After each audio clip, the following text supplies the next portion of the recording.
Hold on a second. I got so wrapped up in everything else I was doing today, I forgot to schedule the live stream. Normally, I schedule it in advance. So I'm going to give you guys a moment, but I got to go run into the house and grab something.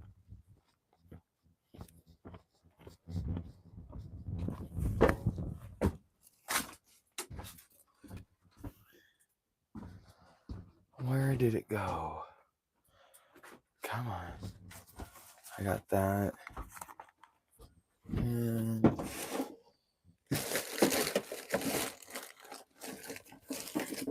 this. The rest can wait. Hi.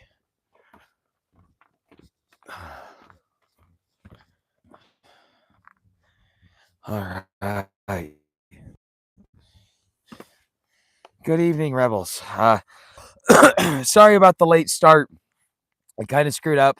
What's up, Beth? Sorry about the late start. Well, actually, the fact that I didn't give notice. So that was my fault. I had so much other stuff going on today. I was working really hard looking up something.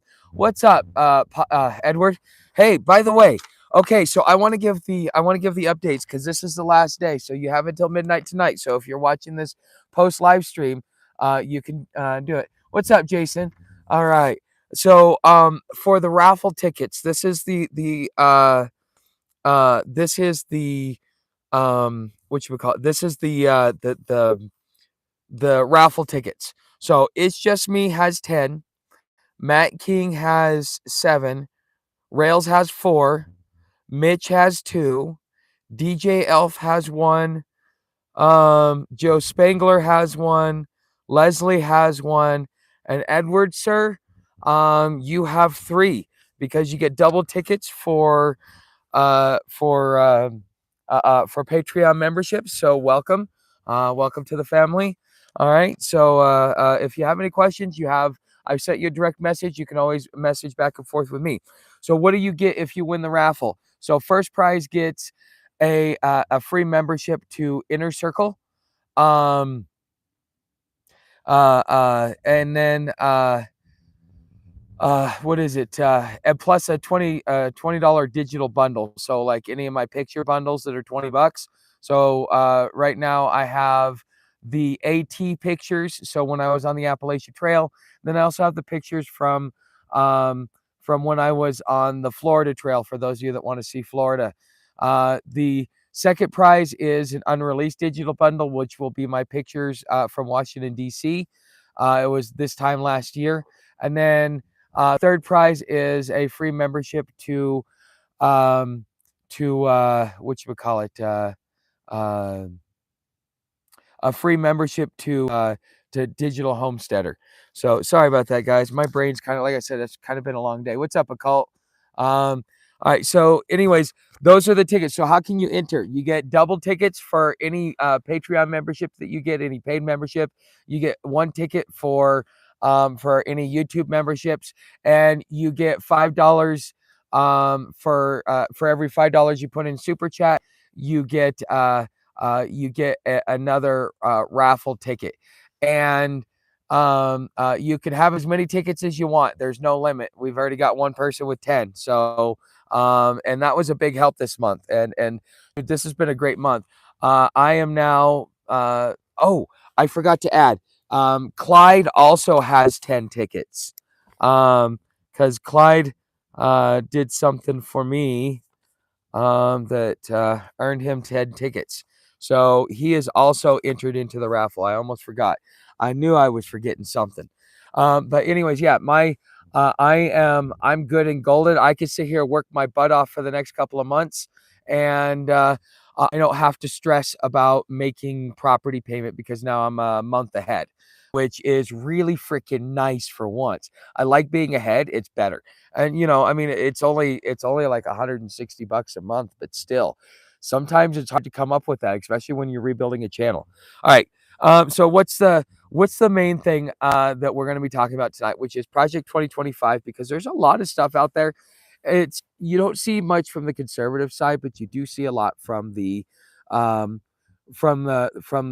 liberal side, and it's being slanted I can see it, and it's really hard to get a really simplified understanding because a lot of this stuff on the surface looks really good. I mean, we want to remove our dependence on China. We want to enforce our borders. We want law and order. Um, who doesn't want that? So how is Project 2025 bad? And now getting the liberal slant, um, is kind of very hard because they make it and they paint it out to be something really, really bad. Now there are going to be some bad parts, like part of what's happening with the homeless sweeps and being able to put them in federal camps is that is that it'll be bringing back law and order, rule of law, and so therefore we'll go back to the 1950s when everybody was scared to talk to their neighbor. You know what I mean? Because we just got done with McCarthyism, and so just like during McCarthyism, we went through this whole loyalty pledge.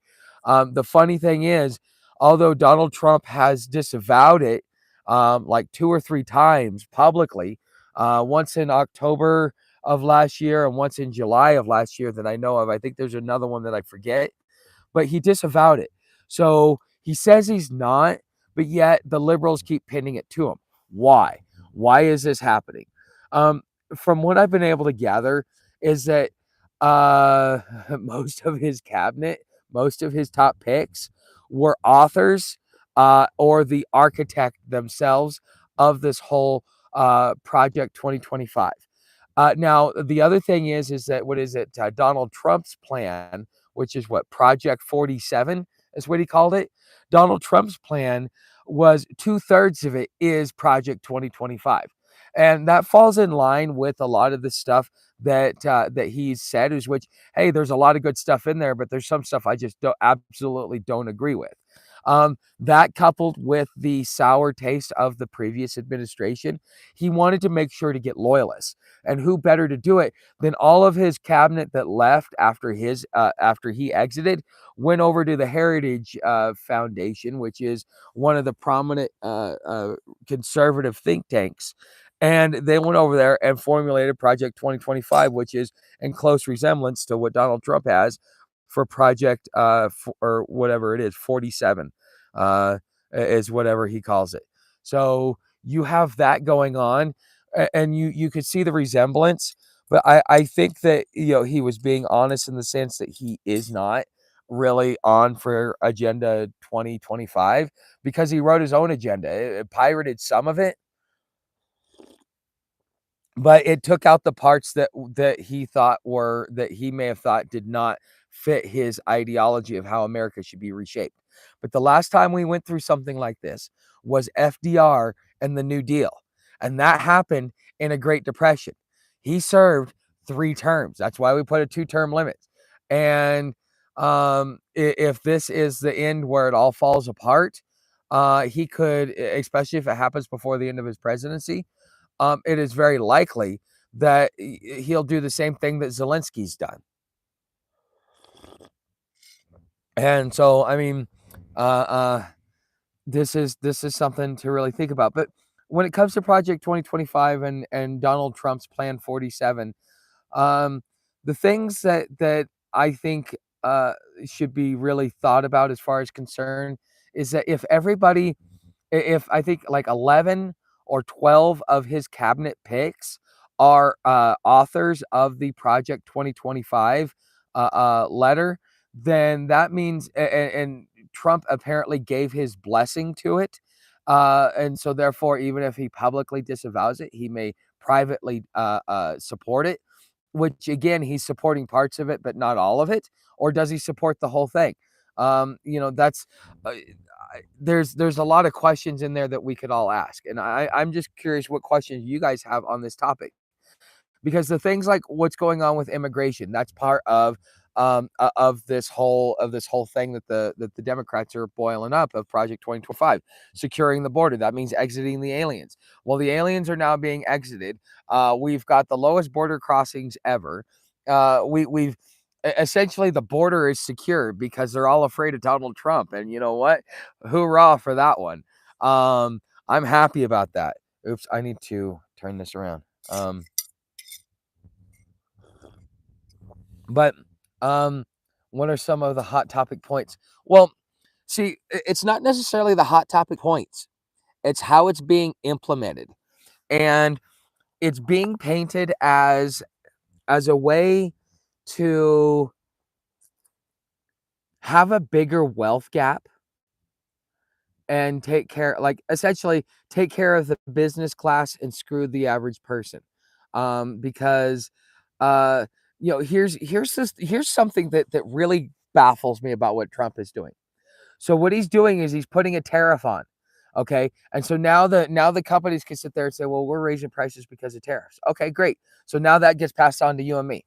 But then Donald Trump wants to give them a tax break for that tariff, because they had to import Chinese parts. And so therefore they still charge the same part for, as if the tariff was there, while getting the tax savings. Therefore, therefore gouging the customer when it was intended not to. This is the unintended consequences of the of this project 2025. It's more or less how it's being implemented, because the ideology is, it's solid. I mean, I agree with it. I don't think it's a bad thing. I've been reading, oh, it's a bad thing, it's a bad thing, it's a bad thing. Well, you know what? Everybody wants a secure border. Everybody wants law and order. I mean, with what happened the other day, having law and order was important. Even though it took the cops an hour and a half to get here, it was still important to know that they were still going to be there and resolve the situation, as long as I was able to get away from there. And that's the yes, basically, X Dragon, you're right. Yeah, pretty much, Kung Fu. And this is the thing you got to watch out, because um it's just, this is a point where you and I are going to get fleeced until we have nothing left. Okay. And then we have the oligarchs that have all the money, all the power, all the control. They tell the government what to do. Because I was going through, and you guys know me, I'm gonna sit back and I'm gonna ask a deep and detailed questions, and then I'm gonna kind of do my pushback, because it took me probably about 7 or 8 tries to kind of really get through and find, at least come to it. And now this is an unproven conspiracy theory, so I cannot say that it is proven. I could just say that, there are some things that I have questions of, and this is a narrative that sounds very plausible, and I would like your guys' opinion on this. Is that essentially in 2017, the ruling elites decided they would use the next pandemic as a way to gain control of the private, or excuse me, of the political and economic system, by putting Biden in and then openly bragging about it right after the fact. Was them flexing their muscles, showing us that they just took control of our political system. Okay, not only that, they took control of the economic system, because once they have control of the politics, then they got control of the economics. And so everybody started enriching themselves. People started getting richer. You have companies that are going, oh yes, inflation's hurting me, when none of their product has anything to do with inflation. They're just saying, oh yeah, or excuse me, tariffs are hitting me, and so therefore using that as an excuse, even though it's not affecting them. You have people that are bad actors within the system. Not a lot of people, but enough to make a difference. And you have this whole cluster, or fustercluck, we'll say. You have this whole flustercluck that's happening, and essentially Donald Trump, in his rage and frustration, just like Richard Nixon when he was frustrated when he got elected in 68, because he thought he got robbed of the 1960 election. And so he was even to his last days, he was still sour about the 1960 election, and he felt that he got duped. And some of the things that he did was malicious towards the country. We don't realize it, but he did. And so therefore, in that same sense, anybody that feels that they were slighted, especially if they're a typical winner like Nixon or Trump has been, they're going to hold some sort of animosity. It's going to be there whether they admit it or not. Even me losing my business 3 years later, I'm still sour about it a little bit, because it really pisses me off. But it happened, and I can't do anything about it. And some people, they try and do something about it, but once they get that opportunity, then they exact their revenge. And I think that really Donald Trump wants loyalists around him. So those that were in Project 2025, because it talks about party loyalty, vetting people of their loyalty to the administration. And in some ways, that's a good idea, especially with what happened in 2016 to 20. Um, and then even what happened during the Biden administration, it's a good idea. We need to know that they're going to be loyal. But then here's what happens though, is that when Republicans win today, then that means if you support the president, then you are you either better be apolitical or you better be a party line politicker, because that's going to be the only way you get to keep your job, because then they can immediately fire you because you're not loyal to the administration doing what they want. So therefore, it allows the slight and circumvention of law, because it therefore, like the DOJ is supposed to be a third party. That it's supposed to kind of be the not only the enforcer of the federal judicial statutory law, but also to be that buffer for the president to the Supreme Court as well.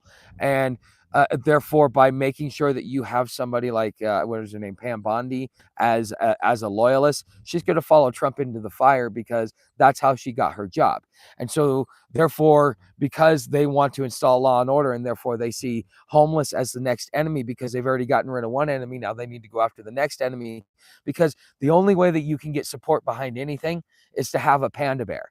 And for this hysteria, you need the homeless to be the panda bear, because and what'll happen is, between the cause and effect, and I'm already hearing that Donald Trump is blaming the economic downturn on is blaming the economic downturn on Joe Biden. But when he put those tariffs on, everybody front loaded. Q1, we had a great Q1, because everybody front loaded waiting for the tariffs. That's part of the reason why I waited till April 2nd. And so therefore, everybody was able to get their supply in time, so that, thinking that China would come to the table quickly, and China hasn't.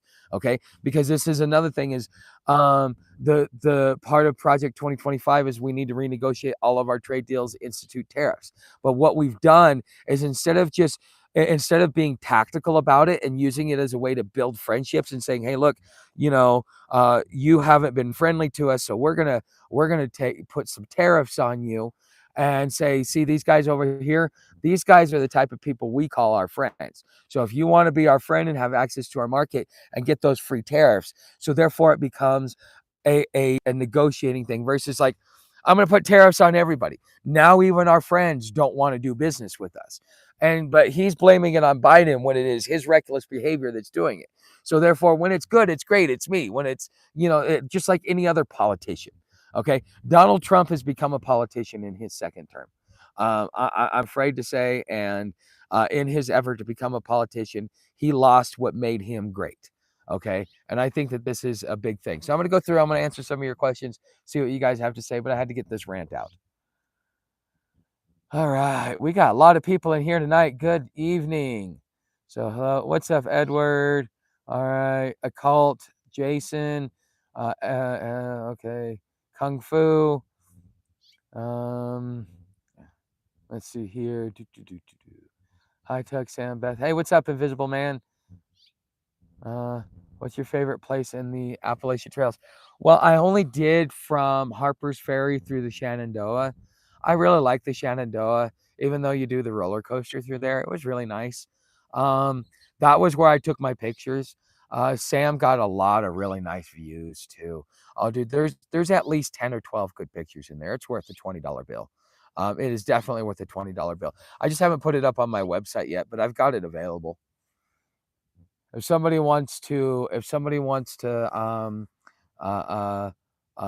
$20 bill in the chat, from my AT pictures, and then you got to send me an email, and I'll send you a link to the folder, and you can you can download it yourself. You can download all the pictures, whatever you want to do. The thing is, you get to use them for personal use, not for commercial use. Okay. These are not meant for commercial use. This is meant as a reward for you guys, to give you a piece of the history that I've had on this channel over the last few years, because being on trail was nice. So so let's see here. Let's okay. 7 thumbs up. We got 11. We got 18. Speaking Trump's cabinet. Okay. Double dipping. Okay. Okay, I already talked about that. Wow, we did a lot of comments. I'm so okay. Greeting. What's up, X Dragon? Starting from the beginning, 2X. What's up, Matthew? Beth. Okay. Thanks to everyone who's yeah, well, Beth, Edward. Okay, cool. Okay. Okay, so we got to that. Let me get down here get to people's questions. If you want me to read your questions, it's got to be in all caps. What are some of the hot topic points? Well, I kind of covered that. I saw that question. That's kind of why yeah, pretty much kung fu. Okay, speaking of Trump's cabinet meeting today, Elon reminded the public today, we voted for what Trump has begun in his first 100 days. Yeah, but you know what? Navarro is going to be a scapegoat because somebody's head's got to roll, and Donald Trump can't take responsibility. So Navarro will take part in that. Also, Elon Musk will already be seen as a traitor in the same way that Amazon's being seen as a traitor. And so now politics is just determining. Yeah, this is getting crazy. This is a civil war. Okay, you should watch my full series. The last video will be up tomorrow. It'll be up late tonight. I haven't done the recording, but it'll be out tomorrow in time for everybody. But if you're on the East Coast, you can definitely wake up early and see it. It'll be released at I'm gonna release it tomorrow at 9 a.m. Well, actually, no, I'll release it in normal time, 6 a.m. because I've got a thing. But then that means Friday I won't be releasing any video. So I basically get a 4-day window to kind of sit back and relax after like almost 3 weeks of not taking a day off. You have overcast skies. Yes. Oh, I've been meaning to. And there's the dog. Yes, she's alive. What's up, Carlos?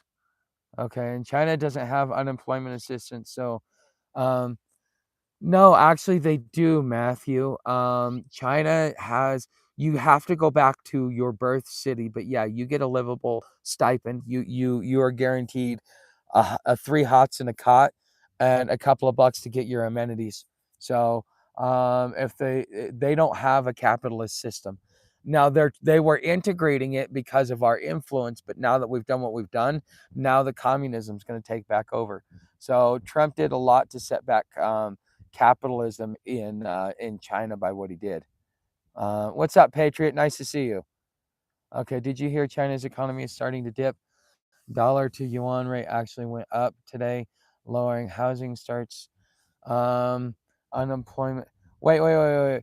The dollar went up. Yeah,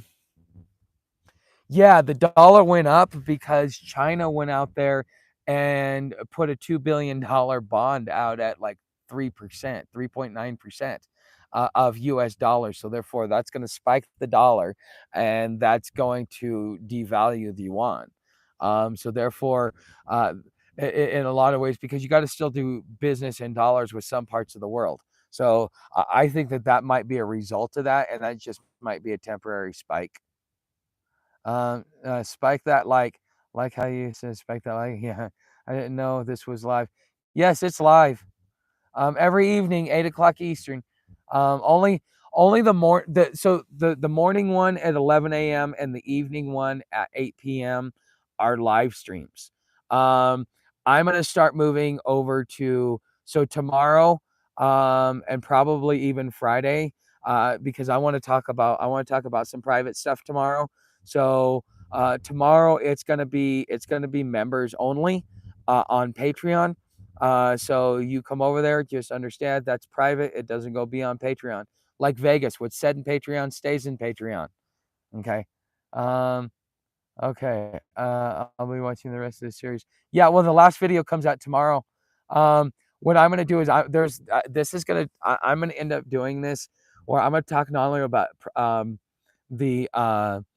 not only gonna talk about the economic collapse, but I also want to talk about I'm gonna do I know I usually survey you guys, and I may do parallel videos, or I may just use it to intertwine.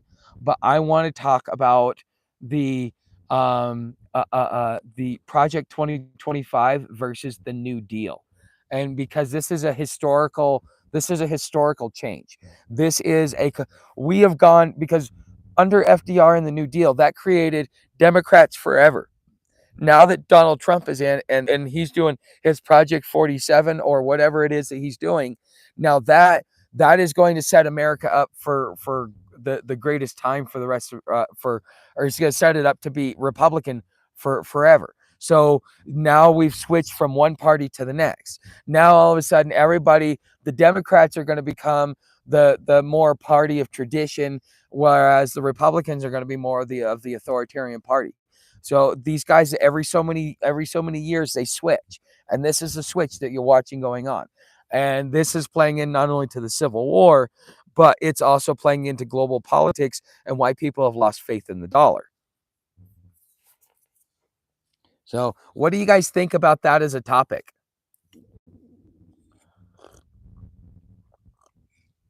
Because next week we're going to be talking about Great Depression 2025. So that's what we're going to be talking about tomorrow. Hi, Matt. Tomorrow. So tomorrow's is May Day. So Tuck, where can folks tune in for drawing? That'll be public, right? Yes, that's the evening. So when we do the evening one, it will. So the when you show up at Friday night, yeah, not Friday night, tomorrow night, we will do the drawing, and then I will, if we do a private what is it? If we do a private Friday morning, I'll make sure to put out a specific piece of content recognizing the winners, so that the winners, whether they're part of the morning crowd or the day crowd, they get to see their name, and you'll have 72 hours to claim your prize.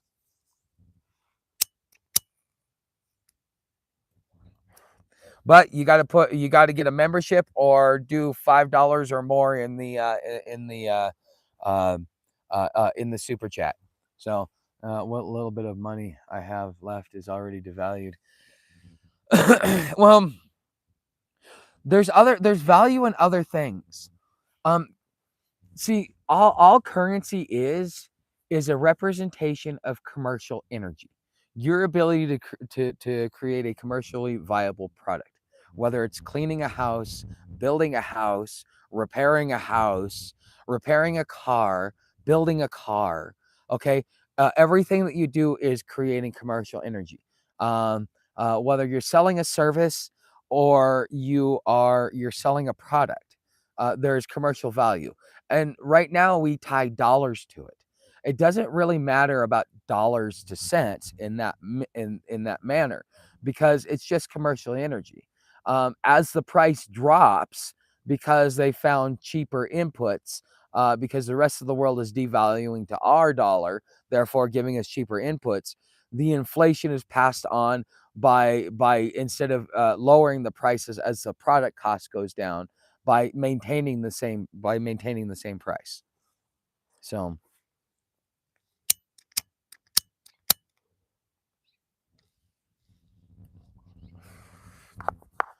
all right, no taxpayers' money from Mars, America first.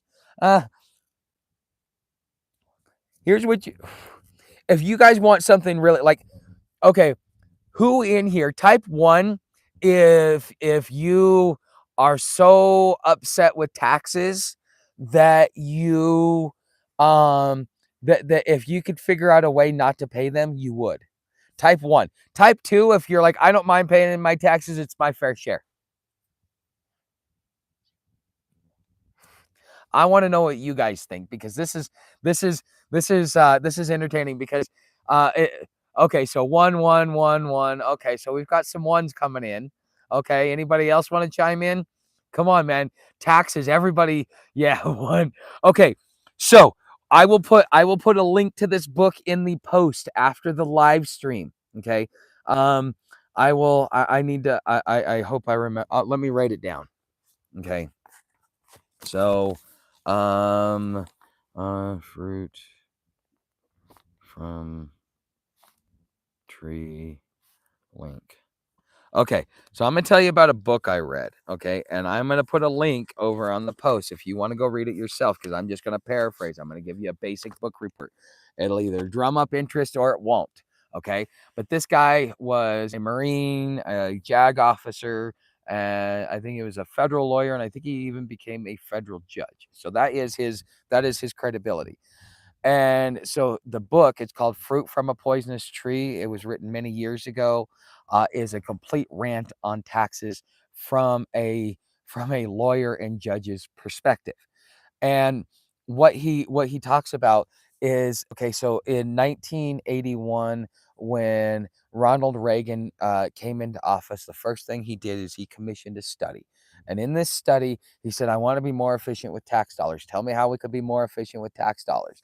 And so when the study came back, come to find out that not a single dime of your money ends up in the federal budget at all. Your tax, when they take that income tax, it doesn't go to pay for it. So, oh, I pay taxes. I'm tired of paying taxes for you. Dude, there's historical proof and evidence that you're not a dime of your income tax actually makes it to the federal budget. Okay. So where does it go? He follows a paper trail to a trust in Puerto Rico, and then he follows like the origin story of that. I mean, if you are somebody that wants to read 180 pages of an endless tax rant telling you how you're getting screwed by the tax man, Fruit from a Poisonous Tree is your book. Okay, I've read it. I already knew a lot of the stuff that was in there. The only thing that was interesting to me was chapter 2, when it talks about your birth certificate being a bond. And it just comes right out. Oh yeah, by the way, your birth certificate is a bond. Da, da, da, da, da, and just goes right on. I'm like, you're not even going to expand on that. You're just going to say, yeah, your birth certificate is a bond, and then move on. That's wrong. That is so wrong.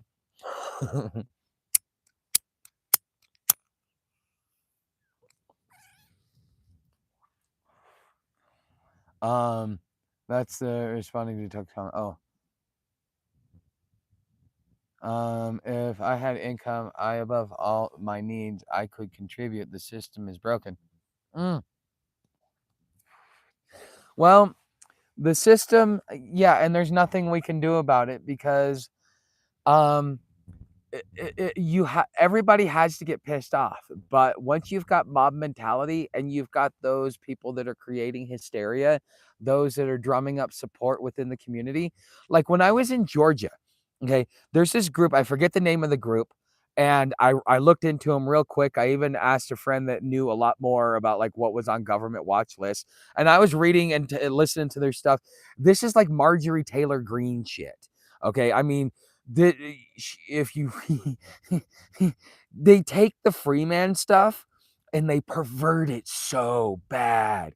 They are teaching you to be militant towards your government, and that is the worst thing that you could do, because the whole thing is if we get militant towards the government enough to where the government crumbles, all those rules that we've all been abiding by that we could count on are no longer there, and anarchy rules until a new order arises, and it's going to be warlords, and gangs are going to turn into warlords.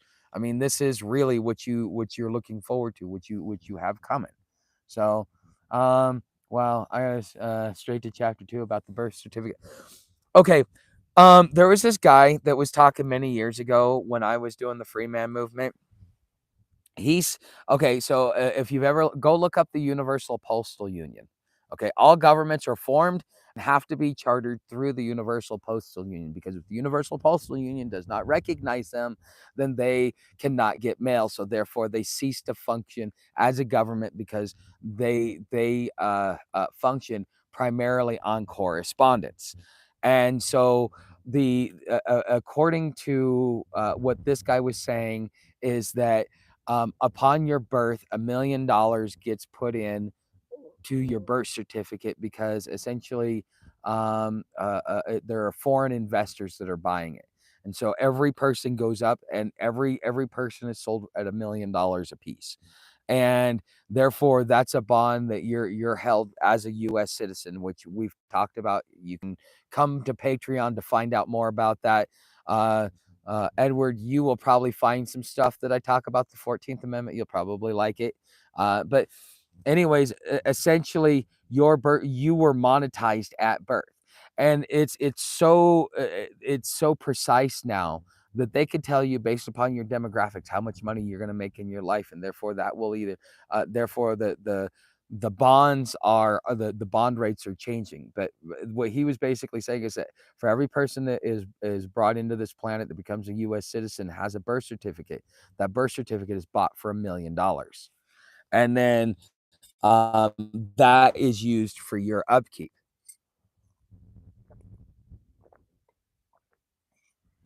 Now that makes logical sense um, to a point, but the thing is they sold you and me down the river.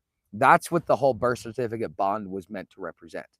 That was supposed to get people so upset that that they would be that they would be on Washington.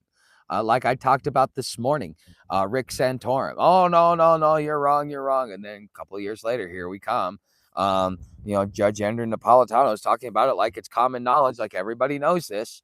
It's amazing how they tell you it's not happening until it's on you and you can't do anything about it. Then they act like it's been there the whole time. And so when they say, oh no, this isn't happening, or oh no, I'm not a part of this, that's generally where my mind goes, because you have to be a little skeptical. At this point, you can't trust anyone or anything. Since 2020, corporations, individuals, nonprofits, people who know how to do certain things have been fleecing the ship, have been, looting it as it sinks.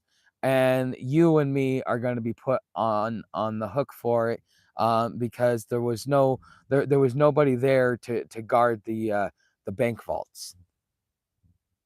Our old and disabled need taking care of, so that's in everyone's interest. You would think so, but the thing is, they want to cut off all of these government programs, which is why you're seeing a reduction. Like they've cut all the homeless programs, the homeless grants. They've cut off a lot of aid and grants. So basically, we're getting austerity. Peter Schiff warned of this way back in like 2007, 2008, as the crisis was starting to take head.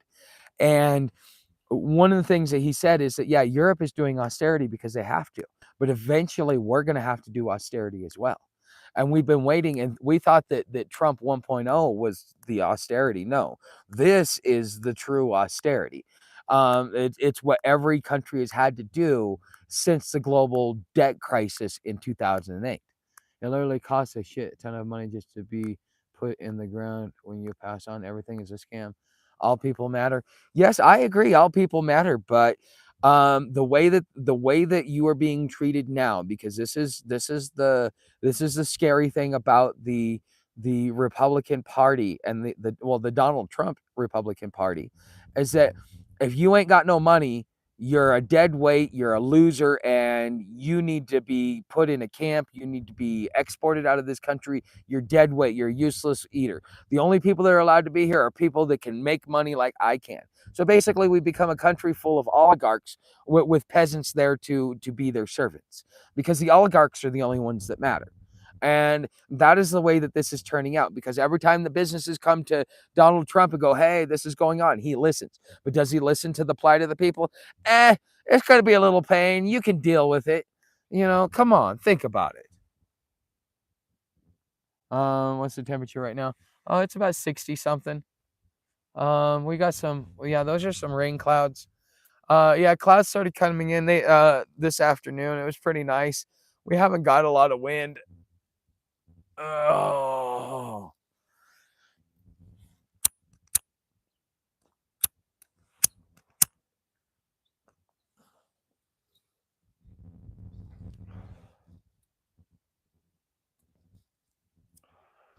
Yes, it is a beautiful sky. All right. I wonder what will be done with the National Endowment for the Arts. You know what? We can't afford it. We can't even afford to go to war. Nobody wants to buy our bonds. The fact that China sold US dollar a $2 billion bond in US dollars at 3.9, and we can't even get We can't even get below 5% on the American bond. They had 3 times more bids for their dollar for their bond than they expected. Not only that, they people want dollars. They just don't want U.S. Treasuries. They want dollars, and so therefore the dollar is still considered a safe haven as it's the top dollar. But it's gonna make our dollar look wonky though. That's the weird thing, because it's gonna give us a false sense of security, in my opinion. But I don't know enough about it to consider myself authority to say this is what's gonna happen. I disagree. What do you disagree with? Pendulum swing sounds like full circle back to medieval times. Pretty much. A girl I dated many years ago. She was the one that told me many years ago that we were switching we were on the conservative swing. Conservatism was on the uptick, and the next generation was going to be Republican. And that was 10 years ago.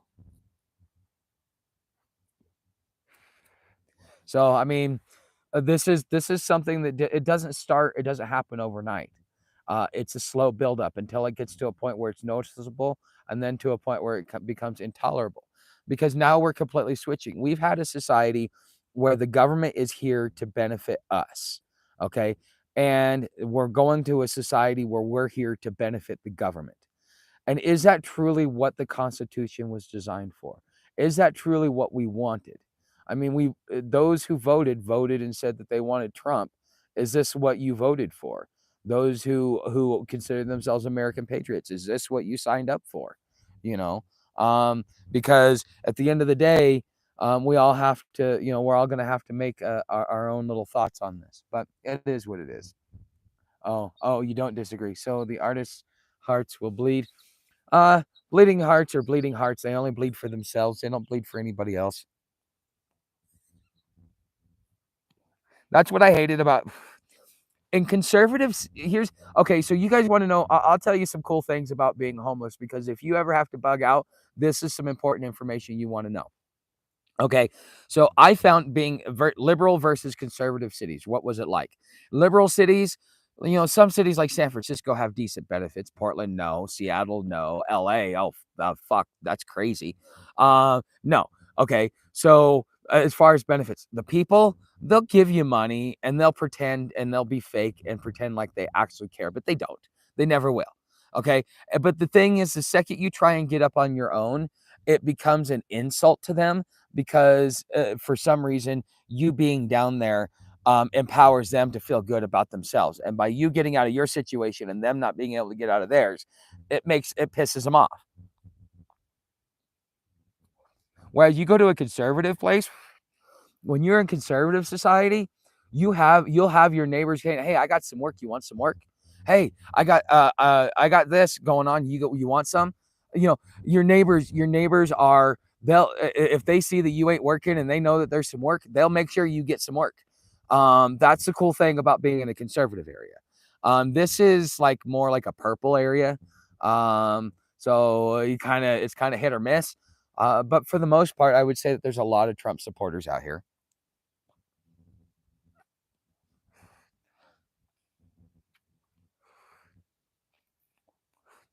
But when you're choosing a place, honestly, although the conservatives are way harder on the homeless, you're going to have a lot more opportunities if you have some gumption and some drive.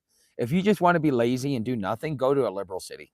Okay, just sit there, just hang out in a liberal city, because they'll give you all the benefits, all the services, tell you it's not your fault, blame your mom, blame your dad, blame everybody else. It's not your fault. You're not responsible for anything. And they'll continue to enable you, because this is how they make their money. Who's old enough to remember bail out the banks? Oh yeah. Well, we're about ready to come in round 2. And if you've got money in the bank, you better get it out of US banks, because if there is a bail in, which, okay, so the federal government, and this is public knowledge for those of you that don't know this, the federal government, when they bailed out the banks, said that this is the last time we're going to bail you out. Hedge funds have already been going to the Federal Reserve asking for a bailout, and they're saying no. we're not in that deep of a crisis yet. We're not going to bail you out. Okay. Because their sentiment is a lot of people got really, really pissed and really, really hurt America's economy by bailing out the too big to fail. And so what they did is Congress passed legislation so that the next financial crisis, in order to prop up the too big to fails, instead of robbing the American people through the Treasury Department, they're going to rob you directly from your bank account. It's called bail-in. Look it up. It's I found out about it a few years ago, but apparently there's been people who've known about this for quite some time, and there's been people that have been sounding the alarm about this. We get into a financial crisis, it doesn't matter if you got FDIC. The FDIC can't bail out these banks, and so in order for the banks to remain solvent, they're going to take your deposits. And so you wonder, how is there going to be bank runs in America when banks start collapsing and people start telling stories about how the bank took all their money? I could tell you how I was robbed in 2008 by Washington Mutual.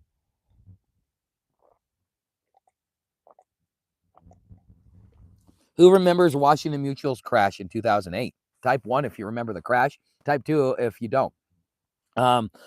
Washington Mutual, and I actually almost went to work for them in their network security department. Yeah, doing project management too. Yeah, but anyways, they started failing. Okay, and they were getting sold. The Chase Bank ends up buying them out. Okay, and so Chase Bank bought out Washington Mutual because it was a forced buyout. And so therefore Washington Mutual got consolidated. But in the run up to that, for several months, I would, about once a week, I would sit back and I would balance my checkbook. It was a weekly ritual. I enjoyed doing it because I wanted to see how much money I had down to the penny. So then I would go and I would do it, and then I would go and verify my ledger. And I would always be like 7, 8, 9, 10 cents short than what I had imagined. And then I would adjust my checkbook. Well, I started going, after probably like the third or fourth week, I started going, you know what? Why is it? I know it's like it's been 10 days since I last verified my ledger. And so it's been, and I'm missing 10 cents. So in reality, they're taking a penny a day from me, and they've been taking a penny a day from me for longer than I know, because I'm just now catching on to this. This could have been being done for months. They call it a worm. Okay. And so I went down to Washington Mutual and I complained about it. And you know what they said to me? Ha, yeah, we know about it. And we're not going to do anything about it either. That's what they said to me. Yeah, needless to say, I don't bank with Chase Bank either. I bank with a regional bank, an East Coast regional bank, Fifth Third. But yeah, they've been a good bank. Now because they're a regional bank, they're a lot more conservative in the way that they do things, so they're a lot less vulnerable. But they too are going to feel this because when you got the commercial mortgage crisis, you've got people stop talking about that because we've got so many other crises on the horizon that we forgot the current crisis that we're already in, not realizing the whole. Yeah, this is just, again, it's becoming a boiling frog effect. Okay, damn, okay, sorry. Petty theft is still theft. I always sucked with math, still do. I lost my house when the market went to shit. Lost everything, really. Yeah, a lot of people did. The 2 houses that I took over using adverse possession, one of them, the first one was a balloon pay. Well, no, both of them were balloon payments. So they got in and they gave them a great thing, and then they said, "Oh yeah, the economy, you could renegotiate before that balloon payment comes." Well, all of a sudden the Fed started tightening its policy, and now you couldn't renegotiate. So all those balloon payments came due. So many people lost everything because it was just like, yeah, until it gets, the market's hot right now. You just want to refinance in a couple of years when you've got, more value and a more of a track record with the bank. You can get a better rate, and you don't have to do that balloon payment. So a lot of people did that. And so I opened up the mail to see like the history of the house so I could find who the owner was, because under adverse possession you have to go find the owner. If you can't find the owner, well then then it becomes yours, and that's how it works. And so I did that, and and yeah, in the other house, it was same problem. He was evicted, but they never came and took possession of the house. He ended up letting a bunch of street kids hang out there that turned it into a brothel slash dope house. I guess you call them trap houses. And so that, and then the first house I took over was the flop house, where after they got done getting wasted, then they would do that, and it was completely terrorizing the neighborhood. I took over the first house, um, and got it up and running. And because I was doing such a good job, the guy's dog passed away. So I said, I'm going to kick out the kids and give the house to you and let you fix it until the bank decides to come for it.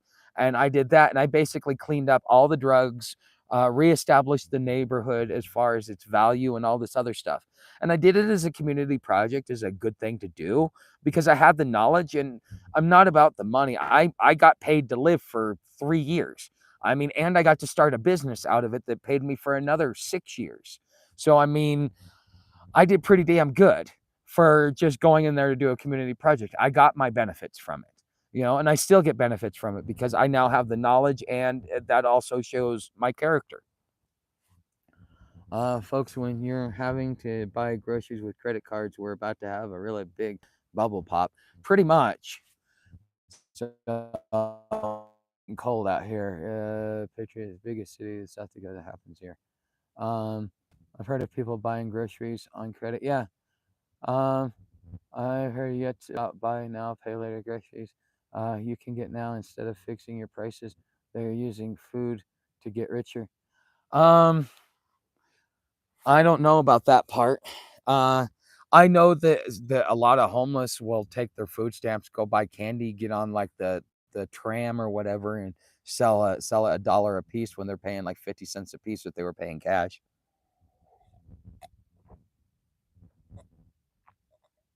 Mm.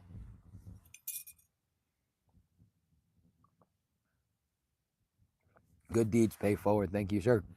Well, you know what, X Dragon?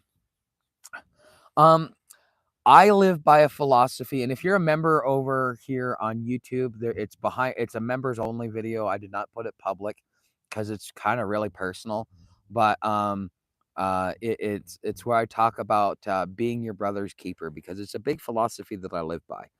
The law of oneness is essentially what being your brother's keeper means, which means what you do to others, you're doing to yourself in an indirect way. That's why what you do to others, others will do to you, because you're indirectly doing it to yourself. So when you treat somebody some way, you treat them the way you want to be treated. You don't treat them the way that society tells you it's okay to treat them based upon their class. And so therefore, when you're your brother's keeper, you're trying to when you're reducing their pain, you're reducing your pain. And that's exactly what happened with the project I did with adverse possession.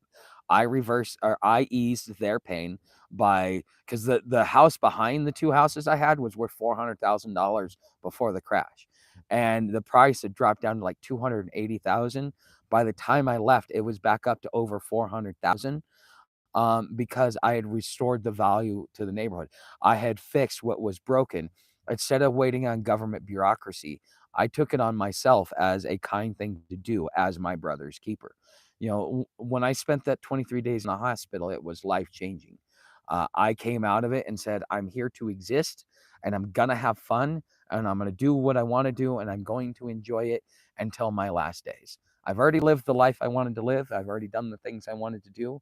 I have nothing left to do other than have fun and share with you guys all the things that I've learned in my life, because I've done things in my life that most people dream of, never thought of, even think of doing. But it was just in the moment. I did it. It was fun. And, I chose to be poor so that I could have a rich life instead of being rich and have a poor life. You know what? I should put that into a shirt. What do you guys think? 1, if you like it. 2, if you think it's too cheesy. I'd rather be poor and live a rich life than be rich and live a poor life. Okay, well, Beth likes it. All right, Invisible Man likes it. Okay, all right. So we've got a lot of people that like that one. Okay, I'm gonna have to try and remember that one. Well, I'll probably end up listening to it and taking notes later on. Tuck, everyone else, I got great news today. I got my disability case. Congratulations, Occult. Now buy yourself a piece of land. Go talk to Stephanie. Buy yourself a piece of land and go talk to Stephanie. You could go warm in Arkansas, or you could come down near me in Arizona, or you can go up north in Colorado and just kind of like have like 100 days of sun a year, and deal with like snow and blizzards and being on the side of a fucking mountain. Your choice.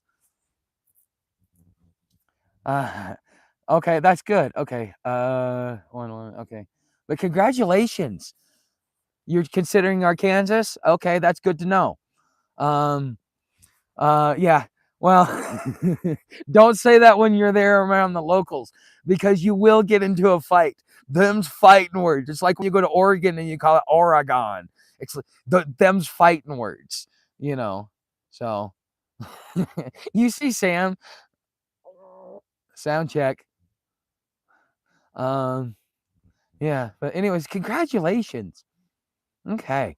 So, and hey, if anybody needs Stephanie's information, it's always down in the description. It is part of my description in every one of my videos now. So if you want to go over to Stephanie, go check her out. But yeah, definitely consider that a cult. But anyways, guys, this is yep, speak it correctly. Hey, I like to talk shit from time to time. Thank you, Tuck, and thank you so much for all my friends. Hey, man, we're a community. This is what this is about. This is more than we're here for the news. That's what's drawing in people, so that so that we can build a larger community. But you guys are my founders in so many different ways. But congratulations on it. But also another thing, just to be thoughtful. If this economic collapse really goes beyond the Great Depression, you could expect your government check to go away. So you better start stashing. You better start preparing that in a couple of years it may not be there, especially if things get worse. 5 years. And the sad part is they'll only pay you 18 months back pay. Take that 18 months back pay, put a down payment on a piece of land, and that way you never have to worry about losing your place ever again. But remember what Stephanie said about Arkansas. There are stuff like you're required, like building permits and all that other stuff. So you may have to have infrastructure up. You're going to want to check into that with Arkansas, because each state, each county has its own ordinances, and then it has what it enforces and what it doesn't. If I was closer to St. John's, things would be more enforced. But since I'm further away and we're in kind of like that gray zone, I'm in an area where I can be here and build up, instead of having to have all this money up front to come in and buy and build a house. Because for a lot of people, it's a deterrent. You need to have an inexpensive place for people to go. And I think that may be something that I lobby for, not only here, but maybe this is something that we can lobby for on a national level. But the thing is I need support, not just financial support. I need voice, and voice is volume. It is you. You finding a new spot, baby girl? Yeah, you trying to be in the spotlight? You're like, yeah, look at me, I'm so pretty, huh? Yeah, what you eating? You burping and farting, dog? Yeah, she had chili tonight too. We both had chili dogs. So, okay. Stephanie, and take it all over with her. Yeah. Yeah, you know what? The sooner it takes a minute to get a deal in place. Okay. Plus you're gonna have to look for property and stuff like that. It takes a minute. So, while you're waiting, since you know that you were officially approved, start doing the groundwork sooner than later. That way, when it's there, you already know where you're gonna go, what you're gonna do, and you're already set up. But congratulations, man. That is, for some people, that's a game changer. Oh, she sees cheeseburger. Go say hi. Go say hi. Yeah.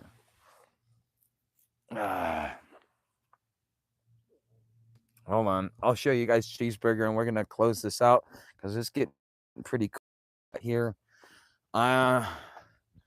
So So this is a tree. This is where Sam likes to lay. So this is what I got to go through. But as you see, you can see her all the way down there.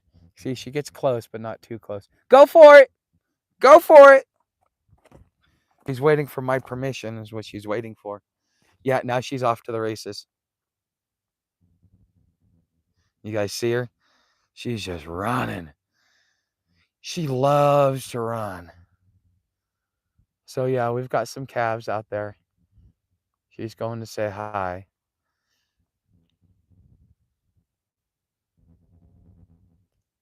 Oh, nice.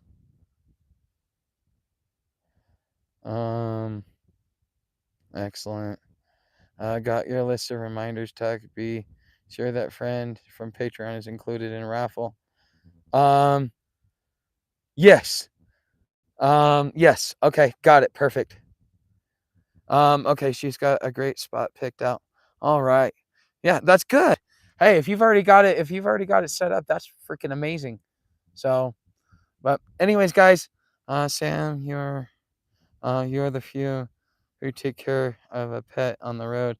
I've seen so many pets suffer on the road. Good job. Beautiful, Tuck. Well, thank you very much to both of y'all. Yeah, Sam and I had a really rough start because I'm not really an animal person.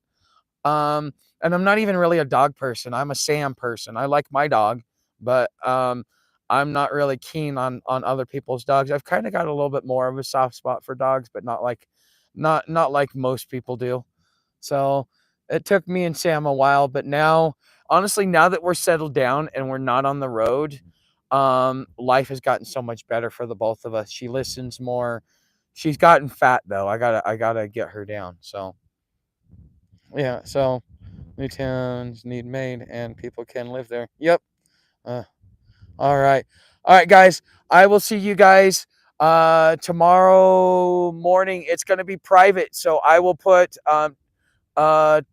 well, if you get a free membership over on Patreon, today was the last reminder that I'm doing it over on Patreon. If you want to be over on Patreon, come on over to Patreon because you're not gonna want to miss out on it. I'll see you guys tomorrow over on Patreon at 11 a.m. Eastern, like I normally do. See you then, guys.